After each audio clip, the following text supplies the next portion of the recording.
Okay जी। सो आज हमारा lecture number 3 है। अगर हम अपने पहले दो लेक्चर्स को देखें तो सबसे पहले लेक्चर में हमने जो डिस्कस किया था, हमने देखा था कि किस तरीके से आप लोगों ने टीम बनानी है, ग्रुप्स बनाने हैं अपने। ठीक है, उसके बाद हमने देखा था कि पीएल का बजट ब्रेकडाउन क्या होता है। और आज का जो हमारा लेक्चर है उसमें हम ये देखेंगे कि स्टेप्स क्या होते हैं, मतलब जो हम अमेजोन प्राइवेट लेवल कर रहे होते हैं तो हमने किस तरीके से लेकर चलना होता है, पीएल करना होता है, और उसके अंदर कौन कौन से मेन स्टेप्स जो हैं वो इन्वॉल्व होते हैं। वैसे तो अंदर ज़ाहिर है बहुत सारे सब स्टेप्स भी होते हैं, लेकिन जो मेन स्टेप्स होते हैं वो क्या क्या होते हैं। तो जब हम प्राइवेट लेवल का कोर्स करते हैं तो उसमें सबसे पहले हमें करवाया जाता है कि प्रोडक्ट हंटिंग क्या होती है। ठीक है, ज़ाहिर है वो इंट्रो से स्टार्ट होता है क्योंकि वो बिल्कुल जीरो से स्टार्ट होता है प्राइवेट लेवल का जो कोर्स होता है। तो उसमें आप ये देखते हैं कि प्रोडक्ट हंटिंग क्या होती है। ठीक है, और उसी हंटिंग में फिर आपको कीवर्ड रिसर्च करवाई जाती है, और कंपटीशन का एनालिसिस किस तरह करना होता है वो चीज़ आप देखते हैं इन डेप्थ। ठीक है, तो मतलब ये तमाम स्टेप्स इसमें हंटिंग में ही शामिल होते हैं। ठीक है, जिसमें हम देखते हैं कि वेरिएशन क्या होनी चाहिए, कंपटीशन क्या है, कीवर्ड्स किस तरह निकालने हैं, प्रोडक्ट को एनालाइज किस तरह करना है, ये तमाम चीज़ें प्रोडक्ट हंटिंग में शामिल होती हैं। उसके बाद हम सोर्सिंग करते हैं। सोर्सिंग में हमें देखना होता है कि अलीबाबा से हम किस तरह लेकर आ रहे हैं। ठीक है, और साथ साथ हमने क्या करना होता है, प्रॉफिट कैलकुलेशन करनी होती है। एंड हमारा जो फोर्थ स्टेप होता है वो क्या होता है, पीपीसी रन करनी होती है। ठीक है, अब जाहिर है कि इसी के अंदर ही हमने वो प्रोडक्ट फोटोग्राफी भी करनी होती है, और उसमें फिर हमने जो है वो रिव्यूज़ वाला काम भी करना होता है। तो ये सब तमाम चीज़ें भी क्या होती हैं, साइड बाय साइड चल रही होती हैं। लेकिन जो मेन स्टेप्स होते हैं वो ये चार होते हैं। अब आप लोगों ने कहीं ना कहीं से कोर्स किया हुआ होगा, एंड जहाँ से भी आपने कोर्स किया होगा वहाँ पर जो मेन स्टेप होते हैं, ये दो तो मेन स्टेप होते हैं। ठीक है, जिसमें प्रोडक्ट हंटिंग होती है और प्रोडक्ट सोर्सिंग होती है। तो हम इस इंटर्नशिप के अंदर इसको दोबारा डिस्कस नहीं करेंगे। ठीक है, क्योंकि अगेन क्योंकि ये इंटर्नशिप है, और मैं बार बार हर लेक्चर में ये बात कर रहा होता हूँ कि इंटर्नशिप में और कोर्स में फ़र्क होता है। कोर्स वो चीज़ है जो बिल्कुल बेसिक से स्टार्ट है, जो बिल्कुल जीरो से स्टार्ट होता है, और वो ऐसा ऐसे एडवांस लेवल पे जाता है। और उसमें फिर वो 2-2.5 महीने लग जाते हैं। ठीक है, 20-22 लेक्चर्स होते हैं, और वो उसमें इतना टाइम लगता है। ठीक है, अब जाहिर है कि अगर आप लोग इंटर्नशिप के लिए आए और तो कहीं ना कहीं से कोर्स करके आए होंगे। कोर्स करना बहुत ज़रूरी है। अगर आप इंटर्नशिप के लिए आए तो कोर्स करना मस्ट है आप लोगों के लिए। और मैं ये एज्यूम कर रहा हूँ कि आप लोगों ने कोर्स किया हुआ है, और जब आप कोर्स किया हुआ है तो उसमें ये दो चीज़ें तो लाजमी कवर होती हैं। इसलिए हम आज थर्ड स्टेप को देखेंगे, और वो है प्रॉफिट कैलकुलेशन।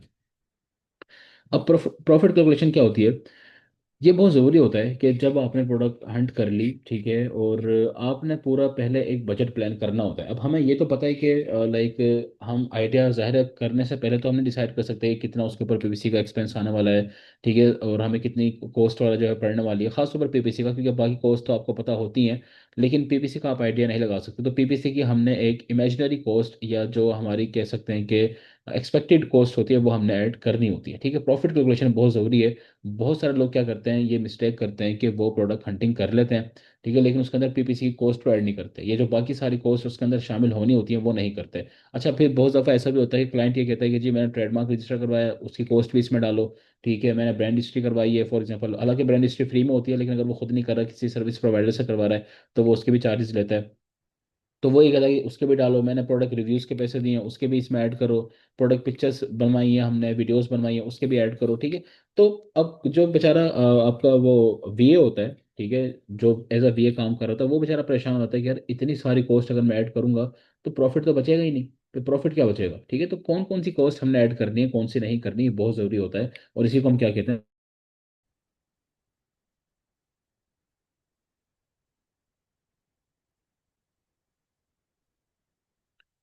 वही काइंडली मुझे बताइएगा कि आवाज़ आ रही है।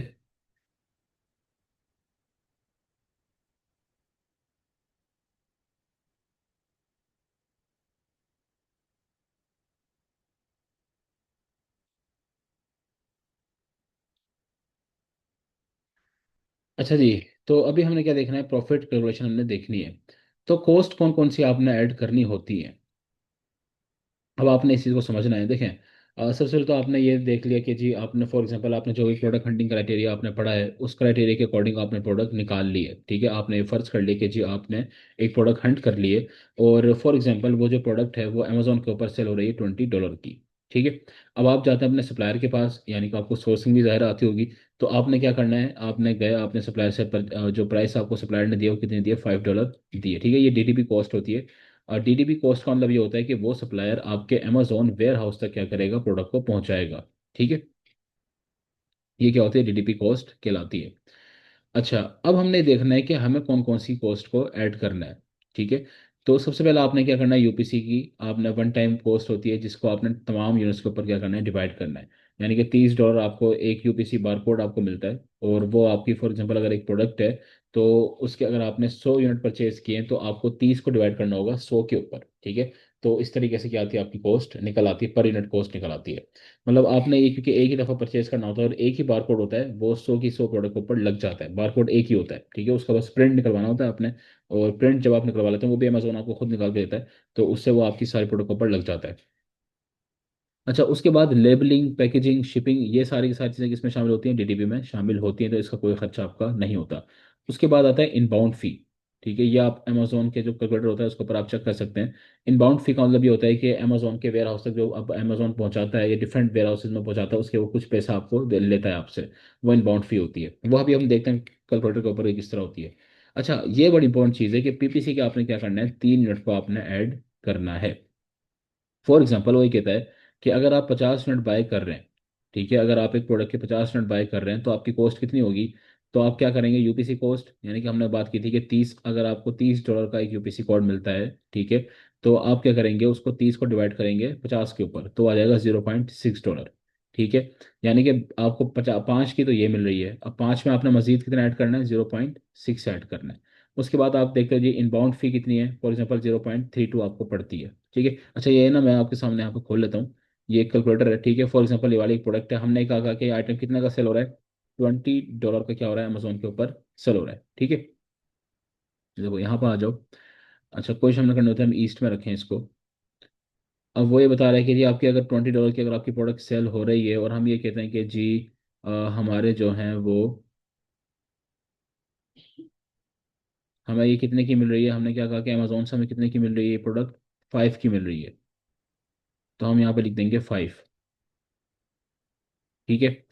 अब देखो लोग क्या करते हैं, बहुत सारे लोग जो गलती करते हैं ना, बहुत सारे स्टूडेंट जो गलती करते हैं, वो ये करते हैं कि वो बस ये देखते हैं कि अच्छा 5 की हमें मिल रही है, ठीक है, 20 की हम सेल करेंगे तो हमें कितने का, $7 का हमें क्या होगा, प्रॉफिट होगा, और 38.17 हमारा क्या है, नेट मार्जिन है। हालांकि इस तरह नहीं करना होता, आपने तमाम कॉस्ट को क्या करना होता है, ऐड करना होता है, ठीक है।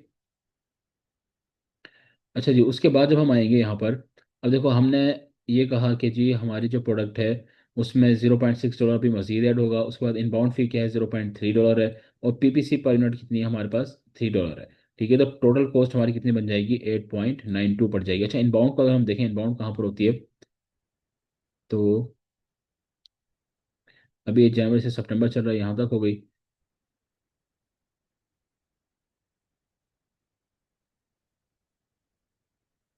ये आ गई, ठीक है। इनबाउंडिंग कॉस्ट कितनी है वाला, $0.18 वो आपको क्या बता रहा है, इनबाउंडिंग कॉस्ट बता रहा है, ठीक है।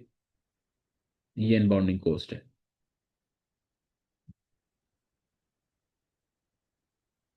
ठीक है। ये क्या होती है, 0.18 पर यूनिट आपकी क्या होगी, इनबाउंडिंग कॉस्ट होगी। तो पहले थोड़ी ज़्यादा थी, अब अमेजोन ने थोड़ी सी रिलैक्सेशन दिए, कम कर दिए, ठीक है। तो यहाँ पे 0.32 है, लेकिन ज़्यादा ये तो हम जस्ट एग्जांपल के लिए कर रहे हैं एक चीज़, तो ये 0.18 आप यहाँ पर लिख लोगे, ठीक है। तो ये 4-5 कॉस्ट आपकी जब ऐड होंगी तो आपकी जो प्रोडक्ट की कॉस्ट बन जाएगी टोटल, वो कितनी बन गई, 8.92 है। मतलब हमने अब जस्ट ये नहीं देखना कि हमारी कॉस्ट जो है वो हमें, सप्लायर ने 5 का है तो हम 5 करेंगे, हम 5 नहीं करेंगे, बल्कि हम क्या लिखेंगे, अब 8.92 लिखेंगे। अब देखो जब हम कैलकुलेटर के ऊपर यहाँ पर अब 5 की जगह हम लिखते हैं 8.92, 8.92, तो ये हमारा क्या है, असल अब प्रॉफिट है, $3 का हमारे पास प्रॉफिट आएगा, और 18.57 हमारा क्या है, नेट मार्जिन है, ठीक है। तो ये इस चीज़ का ख्याल रखना है आपने कि आपने कॉस्ट के अंदर हर एक चीज़ को शामिल करना है।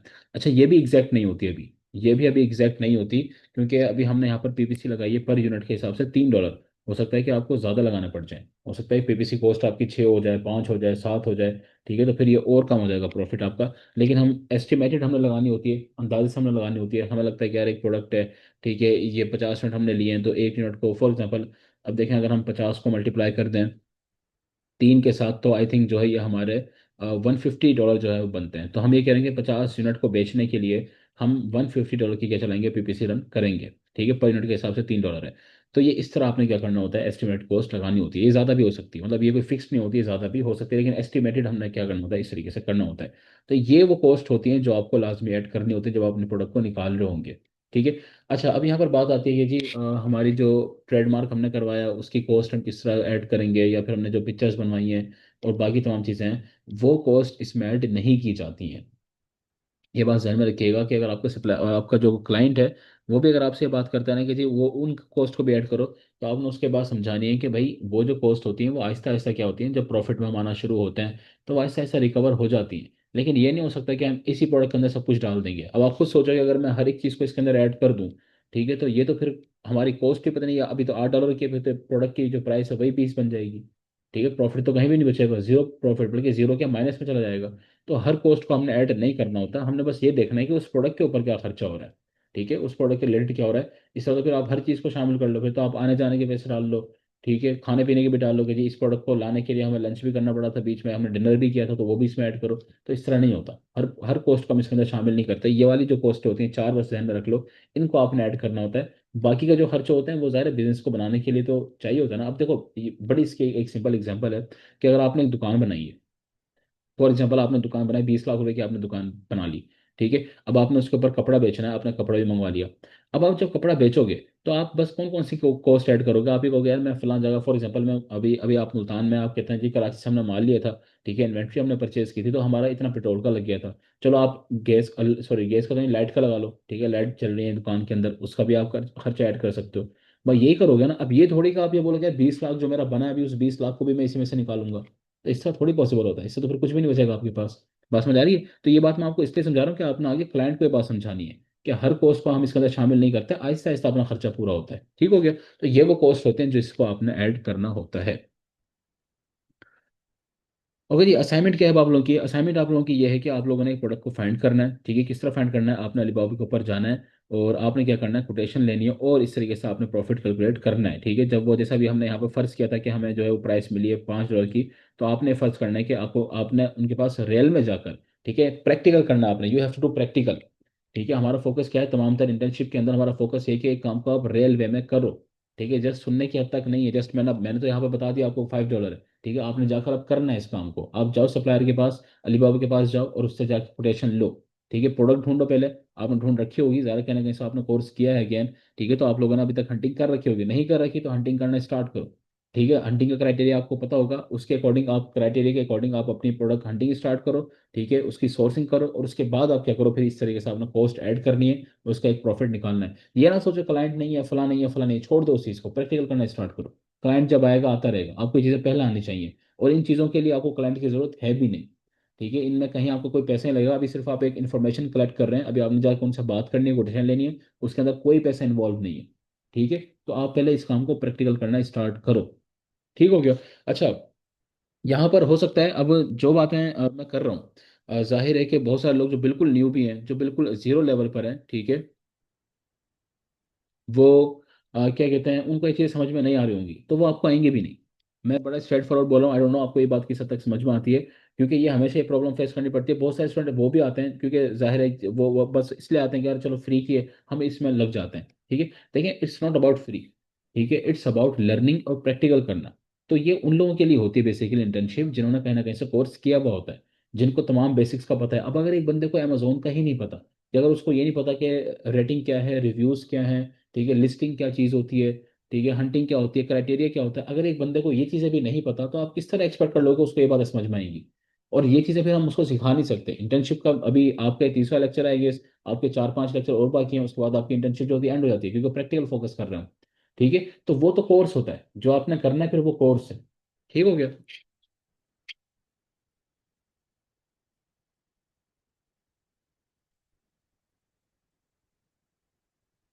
देखिए पीपीसी कोर्स जो है ना, वो आपने उसकी उसके लिए आपको जो है टूल यूज़ करना पड़ता है। हीलियम भी आप यूज़ कर सकते हैं। हीलियम जो है वो आपको बताता है कि एक प्रोडक्ट के ऊपर बिडिंग कितनी चल रही है। उस बिडिंग के अकॉर्डिंग आप वहां से एक गेस ले लेते हैं, आप एक आइडिया ले लेते हैं। ठीक है, लेकिन पीपीसी कोस्ट को कभी भी आप एस्टिमेट नहीं कर सकते। उसकी बिडिंग से आपको आइडिया मिल जाएगा थोड़ा बहुत। ठीक है, वो आप लोगों ने सीखा होगा हीलियम, जहाँ से आपने यूज़ किया होगा हीलियम यूज़ करना। अब देखें ये अगेन वही बात है कि ये चीज़ें बड़ी बेसिक होती हैं, और हीलियम आप लोगों ने लाजमी यूज़ किया होगा, बल्कि पूरे कोर्स में आपने हीलियम ही यूज़ किया होगा। तो आपको पता होगा कि क्या पे क्या होता है कि जो हीलियम में आप जाके बिडिंग चेक करते हो। ठीक है, फॉर एग्जाम्पल अगर एक प्रोडक्ट है, उसके ऊपर बिड चल रही है, ठीक है, $1 की, ठीक है, $1 क्या चल रही है, बिड चल रही है। तो मुझे पता लग जाएगा कि यार मैं इसके ऊपर 3 लगाऊंगा, $4 लगाऊंगा तो मेरा क्या होगा, प्रॉफिट बढ़ जाएगा। अच्छा, एक और चीज़ मैं आपको बता दूं कि क्या कहते हैं, अभी ना हमारा जो अभी हमारा जो लास्ट पोर्शन होगा वो पीपीसी के ऊपर ही है, और वो पीपीसी जो है ना, बड़ी डिटेल में मैं आप लोगों को बताऊंगा कि किस तरीके से पीपीसी की जाती है और वो बिडिंग क्या होती है। ठीक है। और उसके बाद मैं आप लोगों के साथ अपना अकाउंट की वीडियो भी शेयर कर दूंगा। ठीक है। जहाँ पर मतलब कर रखा होगा, ताकि आप लोगों को अंदाजा हो जाए। तो ये अभी आगे का सवाल है, पीपीसी वाला जो है वो आगे का सवाल है। तो वो अभी ना करें, जो आज का टॉपिक है उससे रिलेटेड सवाल करें अभी। नहीं, ब्रांड रजिस्ट्रेशन की कोई कॉस्ट होती नहीं है।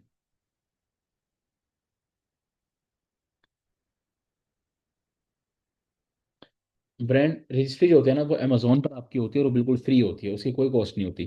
वो आप खुद भी कर सकते हैं आराम से, क्लाइंट, बल्कि क्लाइंट नहीं करनी होती है आपके, क्योंकि क्लाइंट के पास एक्सेस होती है मैन अकाउंट की। सर, अमेजोन कैलकुलेटर यूज़ कर सकते हैं, प्रॉफिट अमेजोन कैलकुलेटर ही तो यूज़ करना होता है।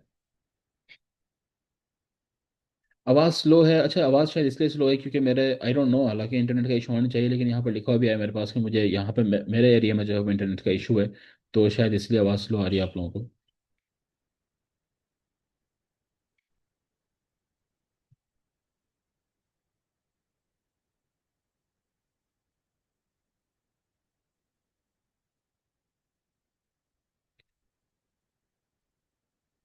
नहीं नहीं, वीए की फीस क्यों शामिल करेंगे? प्रोडक्ट प्रोडक्ट आप सेल करो, उसमें वीए की फीस का कोई ताल्लुक नहीं है। वीए का फीस नहीं होती उसमें। ये तो हम प्रोडक्ट की कॉस्ट निकाल रहे हैं ना, प्रोडक्ट की कॉस्ट में वीए की फीस क्यों शामिल करेंगे? नहीं, अमेजोन के कोई हिडन चार्जेस नहीं होते।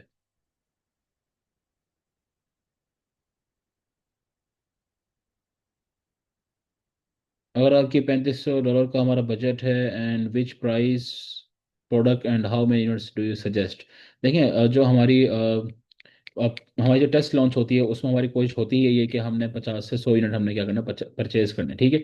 अब अगेन ये चीज़ डिपेंड करेगी कि आपकी प्रोडक्ट की नेचर क्या है और उसकी वो कितने की सेल हो रही है, क्योंकि उसी हिसाब से आपको उसकी सोर्सिंग पीछे से मिलेगी। ठीक है, लेकिन कम से कम यूनिट के साथ जाना चाहिए, तो 50 यूनिट्स जो होते हैं वो इनफ होते हैं किसी भी प्रोडक्ट के। ठीक है, 50 मिनट अगर आप सेल करने में कामयाब हो जाते हैं तो समझ प्रोडक्ट कामयाब है। और कैटेगरी जो है वो डिपेंड करती है, कैटेगरीज काफ़ी सारी हैं और बहुत अच्छी हैं, जिसमें जो है कैट्स एंड डॉग्स वाली हो जाती है। ठीक है। उसके अलावा जो है आपके पास गार्डन है। ठीक है। और गार्डन की कैटेगरी है। और जो किचन की कैटेगरी होती है उसमें बड़ी प्रोडक्ट आपको मिलती हैं, वो बड़ी सेल होती हैं। ठीक है, चॉकलेट्स वगैरह होती हैं वो काफ़ी सेल होती हैं। ठीक है, और बर्तन वगैरह बड़े सेल होते हैं। मतलब ये जो कैटेगरीज हैं जो डेली लाइफ से रिलेटेड होती हैं, ये काफ़ी हैं, काफ़ी अच्छी सेल होती हैं, तो इसमें भी बहुत है, इसमें मिल जाएगा बहुत है।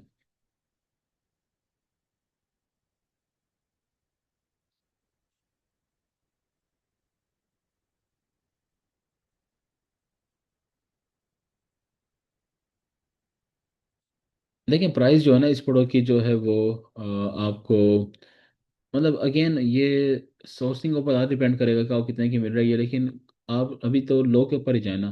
ठीक है, जो लो टिकट प्रोडक्ट्स होती हैं, एक होती है हाई टिकट प्रोडक्ट जो 100 से ऊपर की होती हैं। आप लो की तरफ जाएं, 40-50 की बस वो सेल हो रही है, क्योंकि जो प्रोडक्ट अमेजोन के ऊपर 40 की सेल हो रही है वो आपको पीछे से मिलेगी तकरीबन 5 की, 8 की, 10 की, इस तरह। और मजीद पीपीसी की जब आप कॉस्ट और ऐड करेंगे तो वो 15 तक चल जाएगी। ठीक है। तो इस तरह की ये चीज़ है। तो मतलब 40, 50, 60 डॉलर की रेंज में आपको प्रोडक्ट देखनी है, क्योंकि आपने ये देखना है कि जितने कम, जितनी लो टिकट होगी उतनी आपको उसकी सोर्सिंग भी कम मिलेगी। हाँ हाँ, इनबाउंड फी जो होती है ना वो अमेजोन चेंज करता रहता है, वो एरिया वाइज भी चेंज होती है, ईस्ट में, वेस्ट में। ठीक है। उसके अकॉर्डिंग वो चेंज होती है। वो जब आपको अमेजोन वेयर हाउस एलोकेट करता है तो आपको बता देगा, लेकिन किसी में भी बहुत ज़्यादा नहीं है, मतलब 0.38, 0.58, 0.10, 0.20 इतनी ही रहती है, $1 से नीचे ही रहती है, बहुत कम रहती है।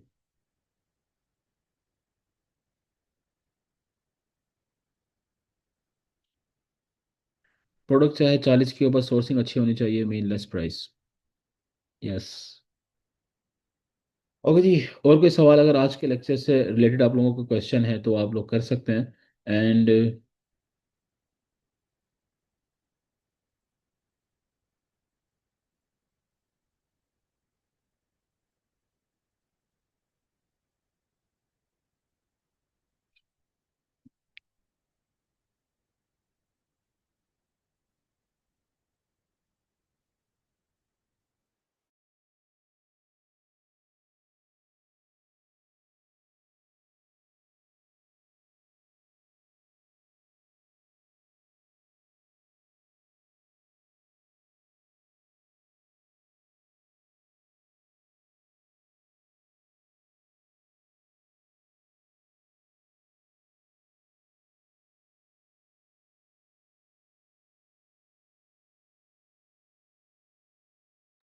और ये ट्रेडमार्क में क्लास का क्या सीन है, क्लास डिफरेंट क्लास में आपको जो है वो ट्रेडमार्क रजिस्टर करवाना पड़ता है, और एक क्लास की जो फीस होती है वो तकरीबन $250 होती है। ठीक है, तो आपको जो है अब वो डिफरेंट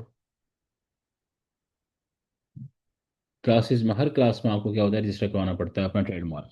लेकिन जिसमें आप जाएंगे फिलहाल, तो उसमें भी अगर आप करवा लेंगे तो बहुत होता है। एक में फिलहाल स्टार्ट एक से ही लिया जाता है, वो फिर बात की बात होती है कि आप डिफरेंट कैटेगरीज में जो है वो करेंगे, हर कैटेगरी कह लो, एक क्लास कह लो, एक बात होती है। सर, चाइना में ट्रम्प ने जो टैरिफ के चार्जेस बढ़ाए, देखिए उसने कम कर दिए हैं कि इसको दोबारा वो 30% के ऊपर ले आए उसको। ठीक है, वो कम हो गए हैं, वैसे ही कम हो गए वो। और अगर बढ़ भी जाए तो उसमें कोई मसला नहीं है, अगर बढ़ जाएंगे तो प्रोडक्ट वहाँ भी महंगी होगी। ठीक है, और उसका इफेक्ट जो है ना, टैरिफ जो है वो इतना मसला नहीं है, टैरिफ लगने में, उसके असर आने में भी कम से कम साल 1.5 साल लग जाएगा, तो उसकी अभी परवाह करने की जरूरत नहीं है टैरिफ की। ठीक है, टैरिफ बढ़ेगा तो उससे अमेरिकन जो प्रोडक्ट्स हैं उनकी उनकी प्राइस बढ़ेगी, तो आपको कोई फर्क नहीं पड़ने वाला टैरिफ से। अगर आपको चाइना महंगी देगा, ठीक है, तो वो बिकेगी भी आपकी वहां पर महंगी ही बिकेगी वो। ठीक है, तो उससे आपको कोई फर्क नहीं पड़ता। उससे ये चीज़ होती है कि एक प्रोडक्ट की डिमांड कम हो जाती है।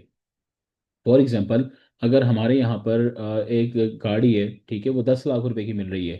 ठीक है, और अभी वो 10 लाख की है, तो उसको खरीदने वाले फॉर एग्जाम्पल 100 लोग हैं। अगर वो गाड़ी बढ़ते बढ़ते बढ़ते बढ़ते 50 लाख की हो जाएगी, तो उससे क्या होगा कि कस्टमर कम हो जाएंगे, खरीदने वाले कम हो जाएंगे। लेकिन हम तो उसको 50 लाख की ही बेचेंगे ना, जब वो 50 की हो जाएगी तो हम भी उसको 50 की बेचेंगे। तो हमें कोई फर्क नहीं पड़ता इस चीज़ से कि टैरिफ कितना बढ़ता है जितना मर्जी बढ़ता रहे। ठीक है, उससे प्रोडक्ट की डिमांड कम होती है, बस इतना नुकसान होता है।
ओके जी, आई गेस ये इंटरनेट का इशू है, इसलिए जो आवाज़ है वो चली जाती है।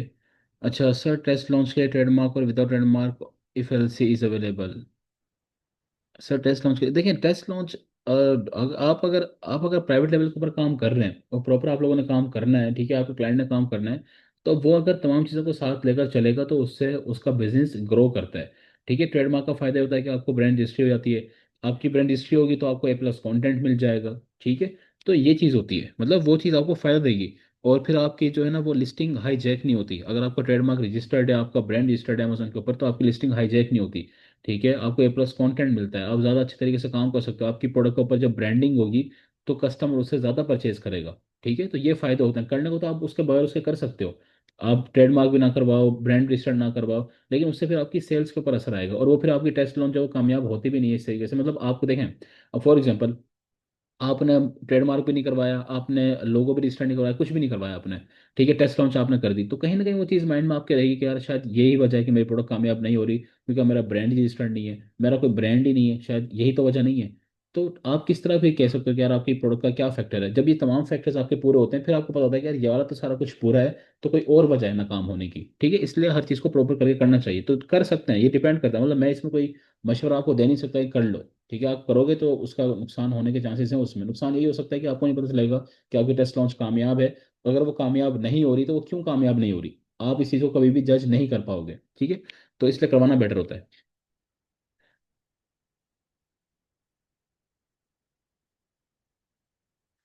अच्छा, दूसरा है मारिए करिए सर, मुझे डिटेल में सीखना है कि आप कोर्स करवाते हैं, कोर्स करवाया, अभी हमारा जो है वो PL का लास्ट जो है वो बैच एंड हुआ है। ठीक है, लेकिन कोर्स जो है वो 2 ढाई महीने का होता है, और अभी तो करंटली तो कोई PL का बैच नहीं है, लेकिन जो रिसेंट अभी खत्म हुआ है वो लेटेस्ट जो है वो कोर्स ही था, कोर्स आप उसको बैच कह सकते हैं। ठीक है, उसके बाद फिर इंटर्नशिप करवाई जाती है। तो अगर आपको वो करना है तो वो आप शानदार से रब्ता करेंगे और शान से आपको बता देंगी, क्योंकि वो आप वीडियो फॉर्म में मौजूद होगा, वीडियो लेक्चर्स आपको मिल जाएंगे उसके। ठीक है, but that is paid not free. Courses free हैं, कोर्सेज जो है वो पेड होते हैं, इंटर्नशिप फ्री होती है।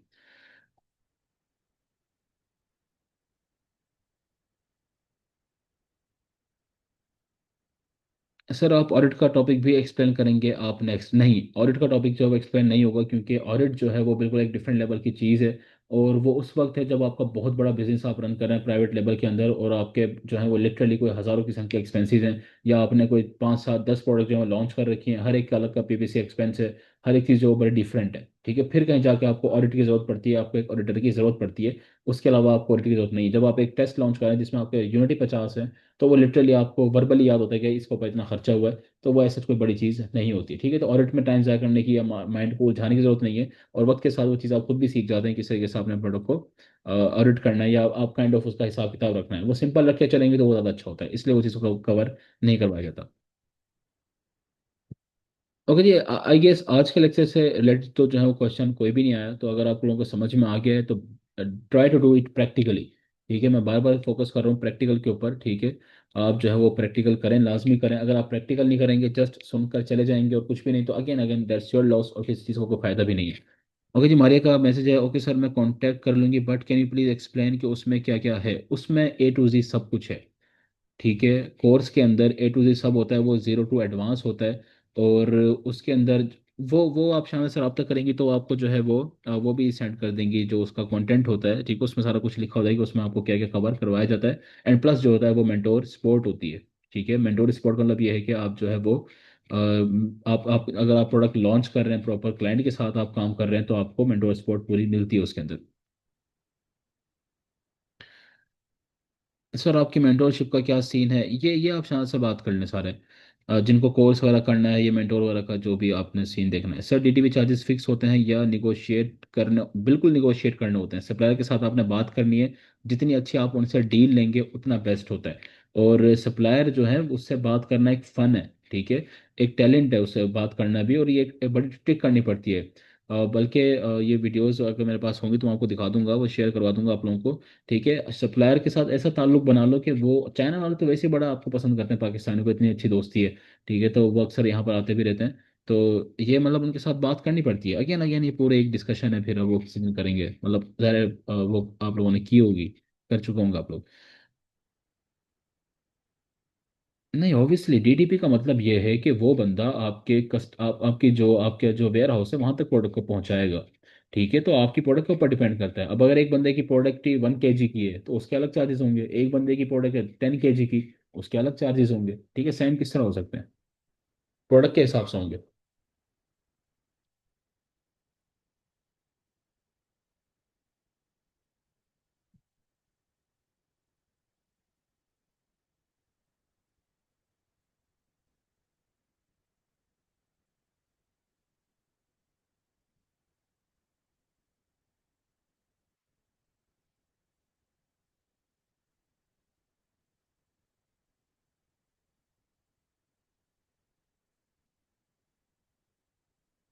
ओके जी, आई गेस आज के लिए इट्स इनफ। आप लोग इसको प्रैक्टिकल करें, एंड कोई बात समझ में नहीं आती तो आप लोग शाम से रब्ता कर सकते हैं। ख्याल रखिएगा अपना, अल्लाह हाफिज़।